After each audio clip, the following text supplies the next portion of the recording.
Hey everybody, this is the part two to the auto prospecting or auto save search tutorial. In our last video, we did a search first and then assigned it to a brand new contact.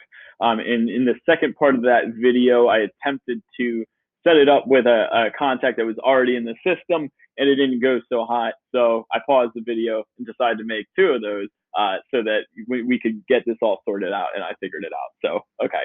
All right, so going to contacts at the top, we're going back to where we left off before is you can either manage your groups this way, but I prefer to go to contacts and prospects. And I'm just going to, you could filter through like whatever group that you want. I'm going to stay in prospects that I created before just because, it's just cleaner this way. I have just too many contacts in the other one to go over. So I'd prefer it be this way. So you can select that name and you can either hit options or you can select the name.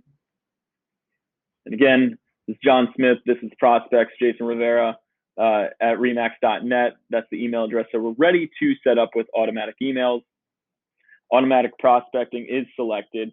Send email to agent. You might want to select it just so that you can see, what is actually being sent to your client. So it'll include the new listings, but maybe you also want price changes, status changes, and whatnot. Send email to prospects. You definitely want to do that. It'll automatically do newly matched properties, but you need to select that they're actually going to receive these emails. And then you want to select price changes and status changes if you want your client to see that as well. Okay, client portal. You can send them an email saying, here are the listings and whatnot. You can send this later. So just if you want to send them an intro email. Allow client to create searches, and this is the information that you'll see. We went over this in the last video, so I'll just breeze right past this. Now we're going to set up, I already have 3 different searches going for this fake client that we end up having, but I'll just show you. All right, so you're in the contact form, and now you want to set up a new search for this person. Maybe you have a client that's an investor that's always looking in different areas and you want multiple searches set up for them. You could go ahead and click add search. Search type, you can put standard, custom, map, again, going through the multiple options that Rapatoni gives you, and then go to search name, and we'll just say rental properties is just the name. I'm not actually going to go through a rental property search. But as soon as you're ready to go and it's named, you can press submit on the toolbar. And then it brings us to the areas where we can actually fit general criteria and additional criteria. So we'll just go through what we've been doing. We'll just say residential, single family homes, even though I have it as rental properties. Again, we're not going to stick to that for simplicity. Area is East Brunswick.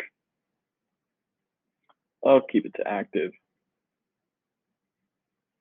We'll do it from 350 to 400 for this search. Now we have 10 listings.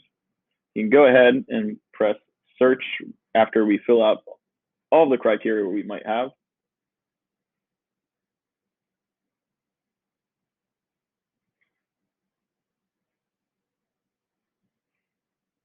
And now that we actually hit results,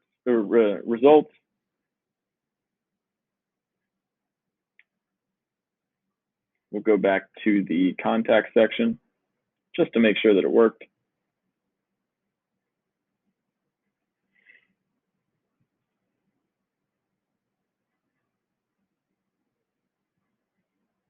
Then rental properties, you can see that it's running. You can revise the criteria if you need to. You can delete it if you need to as well. But under general criteria, as soon as we have it set up, 350 to 400,000 begins with. So as soon as you press search, it just automatically saves it under the information that you need.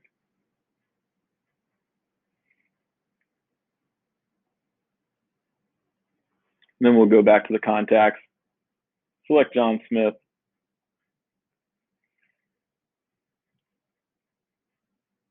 If I want to delete any of these, I can always switch over to the right-hand side. It says on and off right now. Maybe I just want to turn off the searches for right now. Maybe I want to delete the most recent one. And then as soon as you're ready to delete it, you go to the top and press save. It says, are you sure you want to delete prospect search? Okay. And that's how you go about adding search criteria and then deleting search. See the one we just input, I just clicked delete and then save, and it took it away.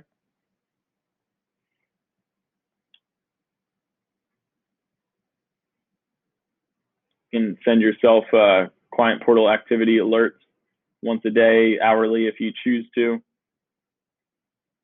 And yeah, that's just the basics for actually setting up automatic searches. Hope that was helpful. Again, if you guys have any questions or concerns, feel free to reach out.